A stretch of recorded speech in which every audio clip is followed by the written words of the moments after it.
Bismillahirrahmanirrahim. Surat An-Nisa hartosna pirang-pirang istri. Surat An-Nisa ayat 170 genep ayat. Mangrupikeun surat Madaniyah anu panjang saatos surat Al-Baqarah. Dinamian An-Nisa kusabab dina surat ieu dicarioskeun perkara anu aya patula patalina sareng istri, sarta mangrupikeun surat anu pangseueurna nyarioskeun hal istri upami dibandingkeun sareng surat-surat anu sajena. Surat anu sanes anu seueur nyarioskeun istri teh nyaeta surat At-Thalaq. Dina hubunganana surat An-Nisa sok disebat surat An-Nisaul Kubro, hartosna surat An-Nisa anu ageung. Sedangkeun surat At-Thalaq mah disebut surat An-Nisaus Sughra, nyata surat An-Nisa anu leutik. Pokok-pokok eusina surat An-Nisa nyata hiji keimanan, nyarioskeun syirik, mangrupikeun dosa anu panggedena. Teras nyarioskeun deui akibat tina kakafiran dina poe wawales. Anu kadua eusina aya hukum-hukum kawajiban para wasi anu mere wasiat jeung para wali, hukum poligami, mas kawin, hukumna ngadahar harta budak yatim. Teras jalma-jalma anu teu bisa ngurus hartana, nyarioskeun deui pokok-pokok hukum warisan, nyarioskeun pagawean-pagawean anu keji jeung hukumanana, nyarioskeun istri-istri anu haram dikawin, hukum-hukum ngawin budak beulian awewe, larangan ngadahar harta ku cara batil, hukum sikok jeung nusuk, nyarioskeun kasucian lahir jeung batin dina salat, nyarioskeun hukum suaka perlindungan, nyarioskeun hukum ngabunuh jalma Islam, nyarioskeun salat khauf, nyarioskeun larangan ngaluarkeun ucapan-ucapan goreng, oge nyarioskeun masalah pusaka kalala. Anu katilu kisah-kisah, nyaeta nyarioskeun kisah Nabi Musa jeung kaumna. Nu kaopat nu sejen-sejena nyarioskeun asalna manusa nyaeta hiji, kewajiban ngajauhan adat-adat zaman jahiliyah ngeunaan hal istri, tata cara campur gaul jeung istri, hak hiji jalma anu saluyu jeung kawajibanana, nyarioskeun deui kalakuan ahli kitab kana kitab-kitab anu diturunkeun ka maranehna, nerangkeun deui dasar-dasar pamarentahan, dicarioskeun cara ngahukuman hiji perkara, kewajiban siap siaga ka musuh, diterangkeun deui kaayaan jalma munafik dina nyanghareupan perang, diterangkeun perang di jalan Allah jeung kewajiban tiap-tiap mukallaf, diterangkeun adab-adaban perang, diterangkeun cara nyanghareupan jalma-jalma munafik, oge diterangkeun darajatna jalma-jalma anu jihad fi sabilillah. A'udzu billahi minasy syaithanir rajim. Bismillahirrahmanirrahim. Surat An-Nisa pirang-pirang awewe.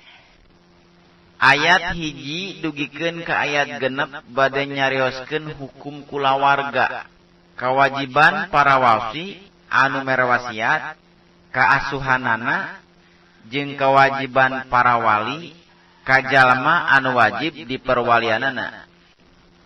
Ya ayuhan nasu, he manusa, ittaqu kudu takwa maraneh robbakum ka pangeran maraneh, allazi khalaqa anu tos nyiptakeun pangeran maraneh kum ka maraneh, min nafsi wahidatin tina jiwa anu sahiji ti saurang, wa khalaqa jeung tos nyiptakeun pangeran maraneh minha tina jiwa anu sahiji teh ti saurang teh zaujaha ka istrina.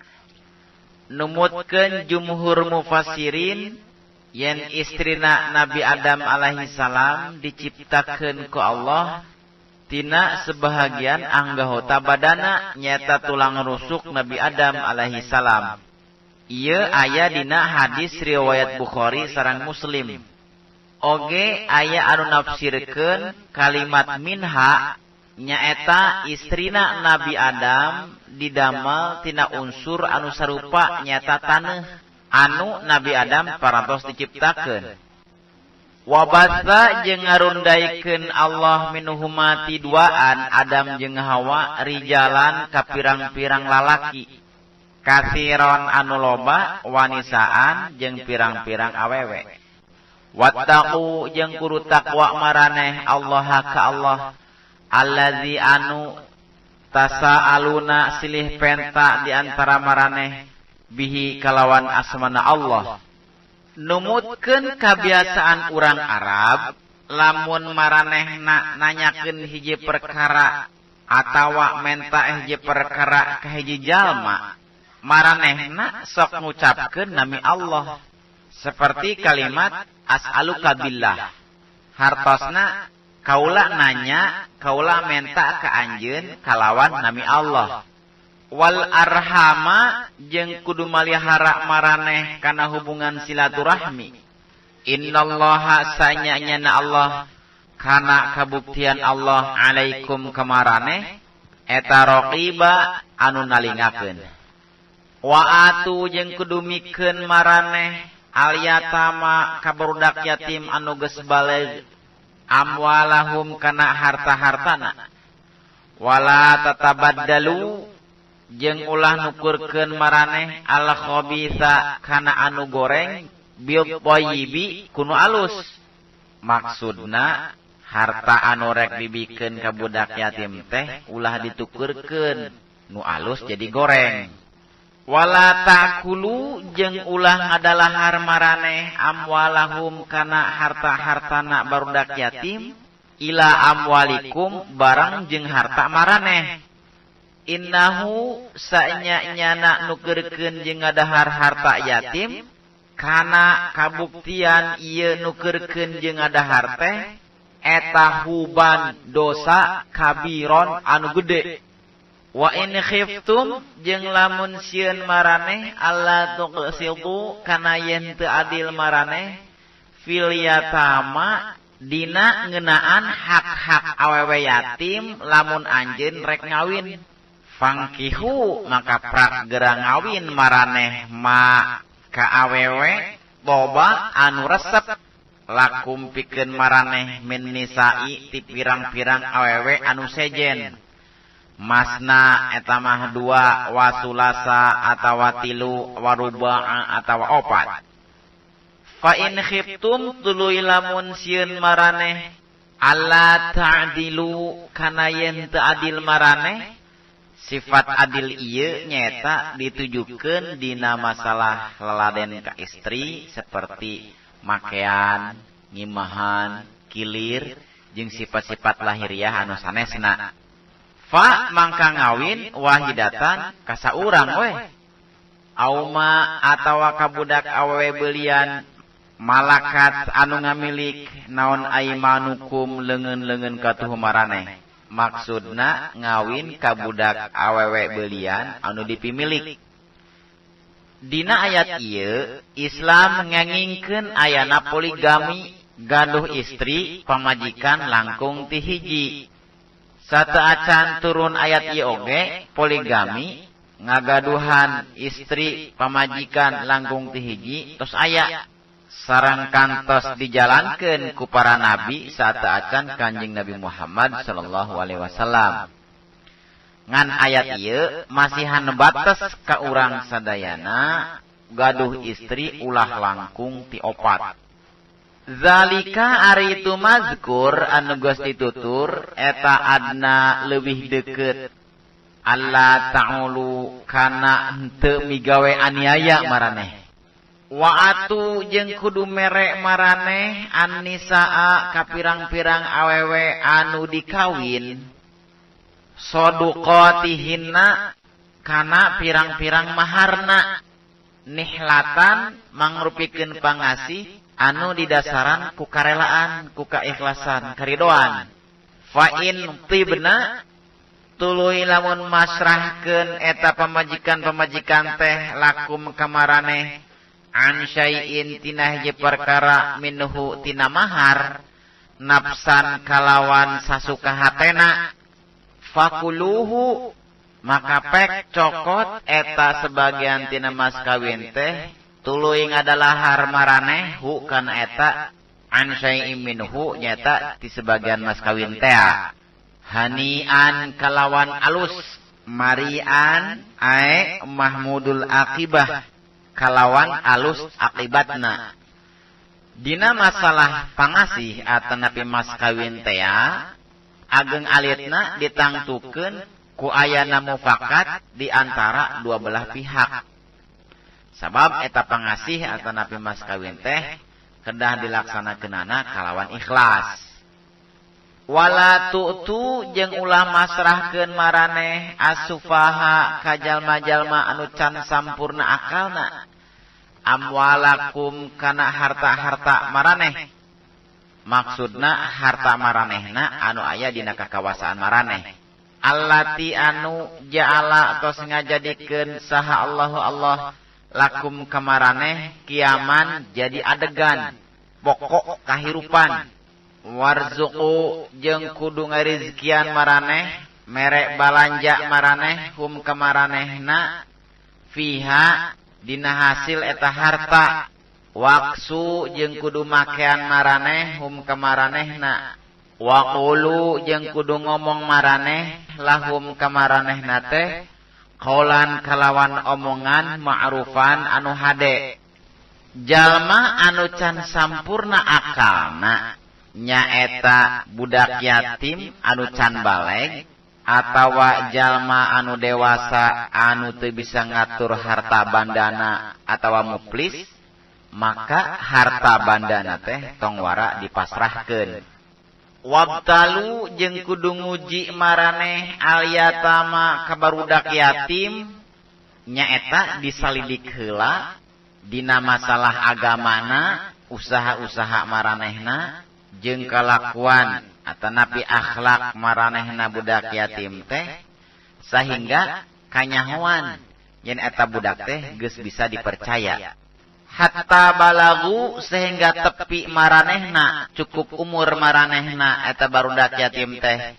an nikaha kana nikah kana kawin fa in anastum tuluy lamun sidik maraneh numutkeun pendapat maraneh minhum timaranehna barudak yatim rusdan pinter cerdas eta barudak yatim teh fadfa'u maka atuh kudu masrahkeun maraneh ilaihim ka maranehna amwalahum kana harta-harta maranehna nyata harta barudak yatim teh wala ta'kulu jeung ulah ngadalahar maraneh ha kana harta-harta barudak yatim israfan kalawan israf leuleuwieun ngaliwatan wates wangen wabidaron jeung gurung gusuh mubadir ayak buru kana yen kaburu dewasa eta barudak yatim sehingga hartana kaburu seep waman jeung sing saha jalma kana kabuktian jalma anu malihara budak yatim teh eta ghaniyan sugih beunghar mampu falyasta'fif maka kudu nahan diri tina ngadahar harta eta budak yatim ngabogaan sifat afifah waman jeung sing saha jalma kana kabuktian jalma anu ngurus budak yatim teh eta faqiron fakir miskin falyakul maka pek atuh ngadahar eta jalma kana harta budak yatim teh bil ma'rufi ku cara anu ma'ruf anu hade anu patut anu sesuai sareng katangtuan fa iza dafa'tum tuluy di mana masrahkeun maraneh ilaihim ka maranehna nyata ka barudak yatim amwalahum kana harta-hartana Fa'ashidu maka atuh kudu ngieun saksi maraneh alaihim ka maranehna. Maksadna nyieun saksi dina waktu nyerahkeun eta harta. Wa kafa jeung cukup billahi ku Allah hasiban balitunganana. Ayat 7 dugikeun ka ayat 14 surat An-Nisa bade nyarioskeun pokok-pokok hukum warisan. Lirijali eta tetep pikeun pirang-pirang lalaki nasibun ari bagian mimma tina harta. Taroka anu geus ninggalkeun saha alwalidani indung bapana wal aqrabuna jeung pirang-pirang karabatna kulawarga anu deukeut walin nisa'i jeung oge eta tetep pikeun pirang-pirang awewe nasibun ari bagian mimma tina harta taroka anu geus ninggalkeun saha alwalidani indung bapana wal aqrabuna jeung karabatna nyaeta kulawarga anu deukeut. Mimma nyatana tina harta qalla eta mah saeutik binuhu tina harta teh au kasur atawa loba. Nasiban mangrupikeun bagian mafrudon anu dipardukeun anu geus ditangtukeun. Wa iza habara jeung di mana ngahadiran al-qismata kana waktu ngabagi harta tirkah saha ulul qurba dulur-dulur anu dareukeut. Maksudna dulur-dulur anu dareukeut di dieu mah nyaeta kerabat anu teu ngabogaan hak waris tina harta benda pusaka anu rek dibagikeun. Wal yatama jeung barudak yatim wal masakinu jeung jalma-jalma miskin. Farzuqu maka kudu merek maraneh hum kamaranehna anu disebat bieu nyaeta ulul qurba, barudak yatim, jalma-jalma miskin, minhu tina eta harta tirkah. Pangasih ieu burang berek kamaranehna teh ulah ngeleuwihan tina sapertilu harta warisan. Wa qulu jeung kudu ngucap maraneh lahum kamaranehna qaulan kana ucapan ma'rufan anu sae. Wal yakhsha jeung kudu sieun saha alladzina jalma-jalma law taroku lamun ninggalkeun maranehna min khalfihim ti satukangeun maraneh zurriyatan kana turunan bi'afan anu lalemah. Khofu sieun maranehna alaihim ka maranehna anu ditinggalkeun. Falyattaqu mangka atuh kudu tarakwa maraneh kabeh Allah ka Allah wal yaqulu jeung kudu ngucap maraneh qaulan kana ucapan sadidan anu bener. Innal ladzina sanyanyana jalma-jalma yakuluna anu ngadalahar ieu jalma-jalma amwala yatama kana harta-hartana barudak yatim zulman kalawan zalim. Innama yakuluna pastina ngadalahar maranehna fi butunihim dina beuteung-beuteung maranehna teh naron kana neraka. Wasayaslauna jeung bakal dikunculungkeun maranehna sa'iron kana neraka sa'ir seuneu anu ngabela-bela hurungna. Yusi ngawasiatkeun nyareatkeun kum kamaraneh saha Allah fi auladikum dina masalah ngabagi harta pusaka warisan ke anak-anak maraneh. Lizzakari eta tetep bagian keur lalaki mah mislu hazil unsayain samisilna bagian dua aweweun. Maksadna bagian keur lalaki mah dua kalieun bagian keur awewe. Kusabab kewajiban lalaki mah leuwih berat tibatan awewe. Seperti kewajiban mayar mas kawin, mere nafkah, sareng anu sanesna. Engke bakal kapaju dina surat An-Nisa ayat 34.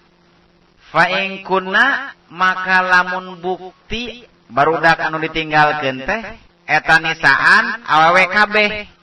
Fokusna taini leuwih ti duaan. Maksudna dua atawa leuwih sakumaha anu parantos diamalkeun ku Kangjeng Nabi. falahunna mangka eta tetep pikeun maranehna sulusama ari 2/3 harta taroka anu ditinggalkeun. Wa in kana jeung lamun bukti ieu anakna anu ditinggalkeun teh ngan awewe wahidatan saurang, falaha mangka eta tetep pikeun manehna an-nisfu ari satengahna tina harta tirkah. Wali abawaihi jeung eta tetep pikeun indung bapa likuli wahidin pikeun saban-saban saurangna minuhuma ti indung bapa teh asudusu ari sapergenep mimma tina harta taroka anu ditinggalkeun. Ingkana kitu oge lamun bukti lahu pikeun anu maot waladun boga anak. Fa ilam yakun maka lamun teu bukti lahu pikeun anu maot waladun boga anak. Maksudna lamun anu maot teh teu boga anak, wa warisa jeung ngawaris hu ka manehna anu maot teh saha bawahu 2 indung bapana. Fali ummihi maka eta tetep pikeun indungna asulusu ari 1/3 harta tirkah. Faingkana tuluy lamun bukti lahu pikeun anu maot teh ikhwatun boga dulur-dulur awewe, fali ummihi mangka eta tetep pikeun indungna asudusu ari 1/6 tina harta tirkah.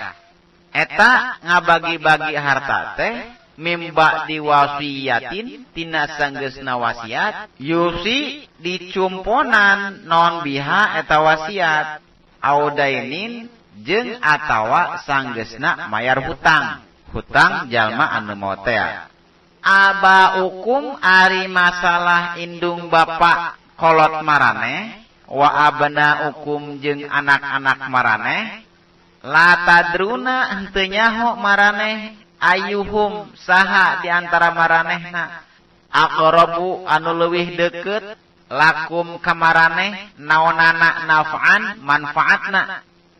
Fariyobatan eta teh mangrupikeun katangtuan minallahi ti Allah.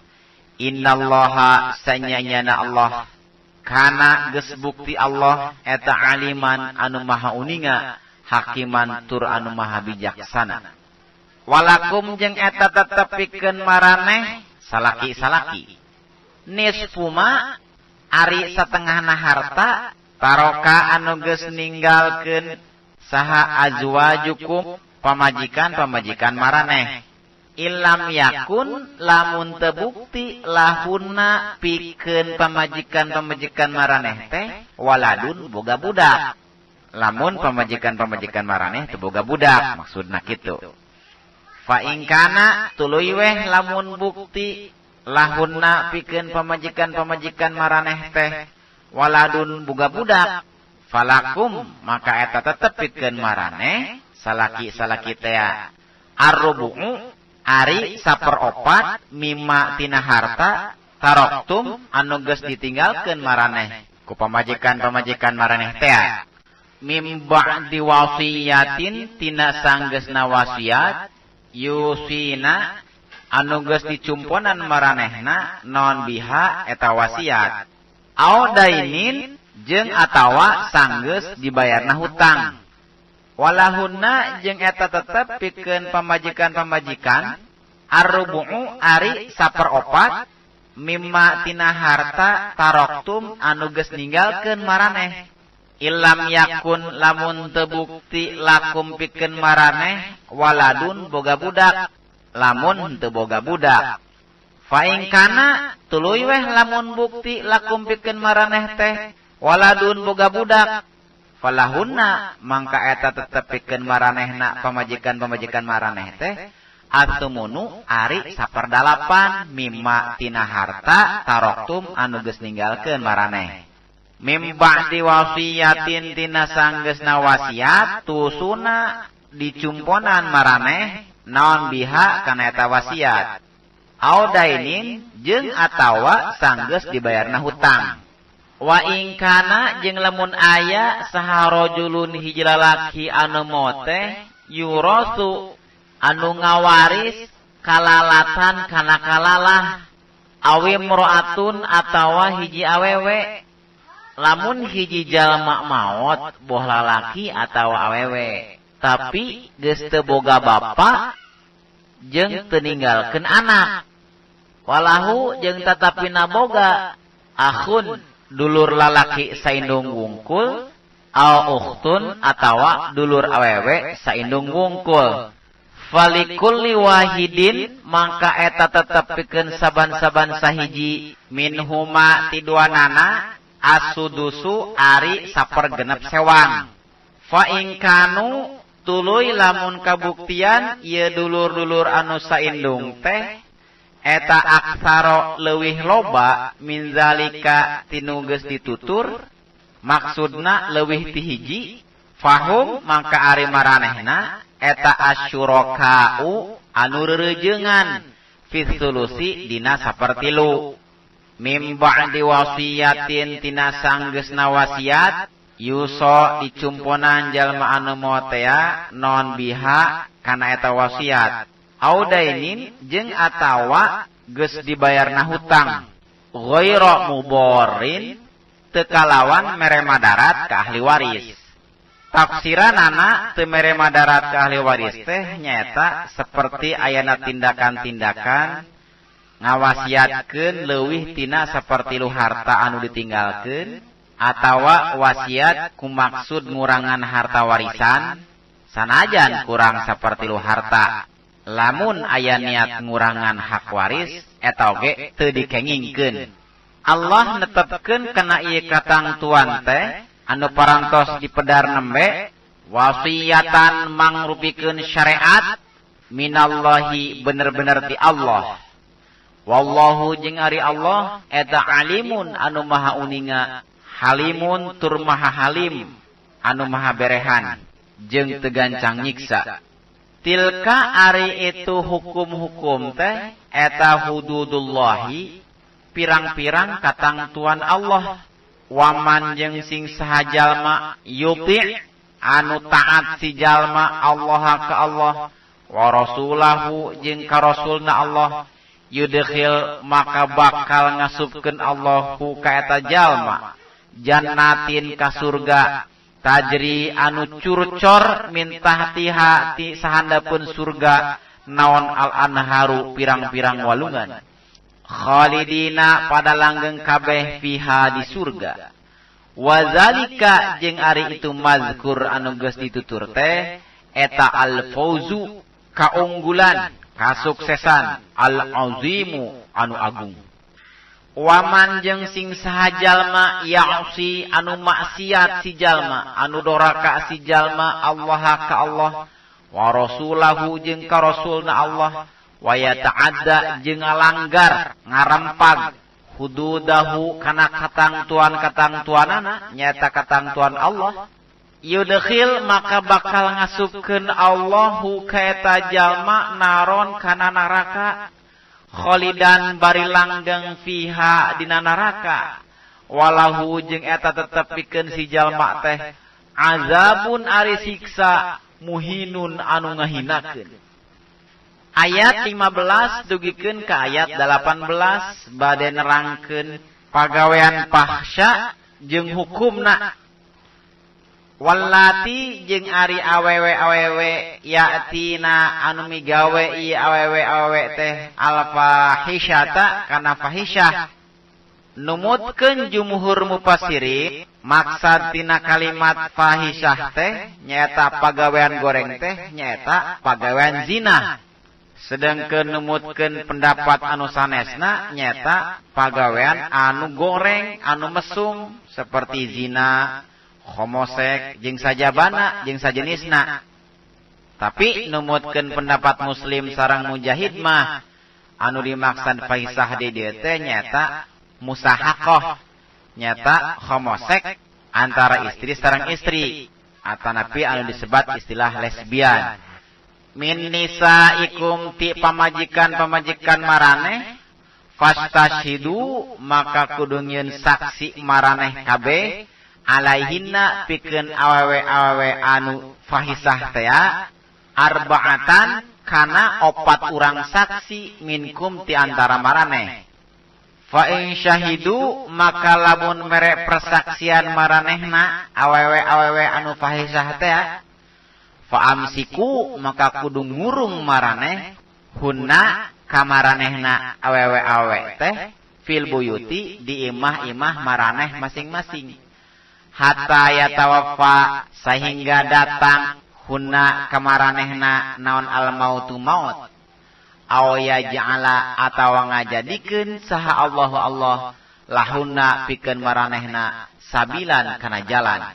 Numutkeun jumhur mufassirin anu dimaksud jalan di dieu nyaeta kuturuna ayat kadua dina surat An-Nur nyaeta azaniyatu wazani fajlidu kullawahidin minhuma mi'ata jaldah dugikeun ka akhirna ayat wal yashhad azabahuma qaifatum minal mu'minin wallazani jeung ari dua jalma ya tiani anu migawe eta dua jalma ha kana fahisyah kana zina mingkum ti antara maraneh fa'azu maka kudu ngahukuman maraneh huma ka eta dua jalma teh fa in taba mangka lamun tobat eta dua jalma teh wa aslaha jeung gawe islah ngomean dirina masing-masing fa'aridu maka kudu malengos maraneh kudu eureun nyiksa maraneh anhuma ti duanana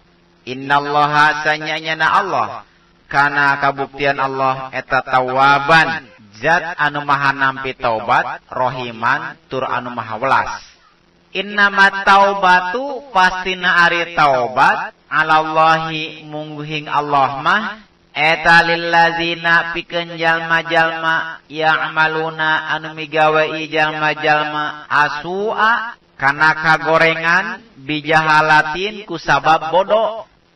Maksudna bodoh di dieu nyata hiji jalma anu migawe maksiat tapi eta jalma teh teu nyaho yen eta pagawean teh kaasup pagawean maksiat.